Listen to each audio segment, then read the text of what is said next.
أو مرحبا ألف كما نقول في منطقة عسير. 53 عام، عايشت الحقبتين. ما الفرق بين أبها قديما والآن؟ الله يعين. بسم الله الرحمن الرحيم، والصلاة والسلام على رسول الله صلى الله عليه وسلم. أولا أنا سعيد جدا برؤيتكم جميعا وبالاجتماع معكم جميعا. أنا حقيقة كنت في هذا البلد قبل 53 سنة. لما كنت موجود هنا، لما جيت في هذا البلد كان ما فيها أي شيء من علامات الحضارة اللي موجود الآن في العالم. لا فيها إسفلت، لا فيها كهرباء، لا فيها مي، لا فيها أي شيء من وسائل الحضارة اللي موجودة في مدن العالم. هذا الوضع كان موجود في معظم بلادنا في العالم العربي حقيقة. يعني هي مش بس أبها اللي ما فيها، أماكن كثير ما كانت فيها. حتى أنا بذكر ولا زلت لما نزلت الطائرة فينا وإحنا جايين في عام 1962 في خميس مشيط، نزلت على تراب، على أرض مش مسفلتة، ما كان في إسفلت أبدا هنا في هذه البلد. أولادي تربوا معي، هم انولدوا في عمان وانتقلنا بعدين إلى نيوزيلندا، هم درسوا هناك، وظروف عملهم جابتهم اثنين يشتغلوا بالسعودية، واحد دكتور في الحسا وواحد خبير تسويق في جدة. ف أنا متقاعد جالس الآن، ما بشتغل، عايش في نيوزيلندا أنا وزوجتي. فحبينا نيجي نزور أولادنا السنة، وطلبت منهم إنه نيجي نزور البلد اللي أنا جيتها أول مرة في حياتي وأنا بشتغل بالسعودية، اللي هي أبها.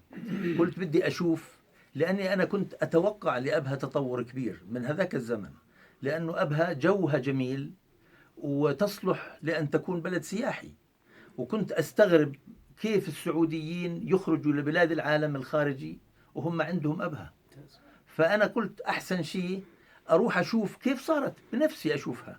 فأولادي حبوا يرافقوني وجيت أنا وياهم، والحقيقة إن سعدنا جدا جدا بما رأيناه من التطور اللي صاير في أبها، لدرجة إني مش قادر أشوف أو أتعرف على المناطق اللي كانت موجودة هنا قديما. فالحمد لله بصحبة الإخوان، الأخ تركي، وفي كان أخ آخر معنا أستاذ أحمد نيازي قابلنا. أحمد نيازي، نعم. ساعدونا في إنه حتى إني أوصل للبلد اللي أنا درست فيها أول سنة، اللي هي مدرسة الشيخ بن حامد. مدرسة الشيخ بن حامد، كان اسمها مدرسة آل قاسم. فأنا سعيد جدا باللي شفته. وطبعا التطور الهائل اللي صار في أبها كان ينقص ناس مجتهدين يطوروا شيء من القديم بشكله الحديث.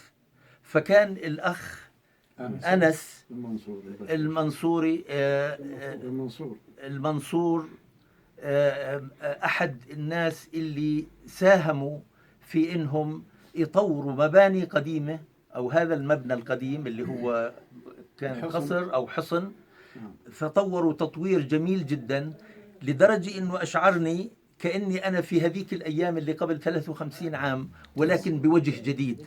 فنتمنى له النجاح والتوفيق إن شاء الله. وأنا سعيد جدا بلقائي فيكم، وشكرا لهذه الحفاوة والتكريم. الله يعطيك العافية. كلمة للشباب السعودية كافة. شباب السعودية أنا شفتهم في أكثر من بلد، ناس مصرين على أنهم يتعلموا. أولا أنا لما جيت للتدريس في قبل 53 سنة كنا ندرس ابتدائي، طلاب صغار، وما تقدر تحدد كيف راح يكون شكلهم في المستقبل، بس كنا نتمنى لهم مستقبل جيد.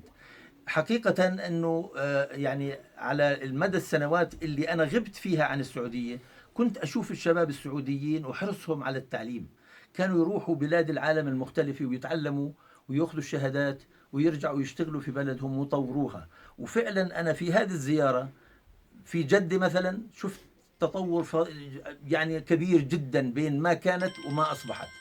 في الإحساء كمان نفس الشيء، أنا شفت الإحساء في قبل حوالي يمكن 50 أو 45 سنة، والآن وضعها مختلف تمام، متطورة جدا. والآن شفت أبها ووضعها متطور جدا.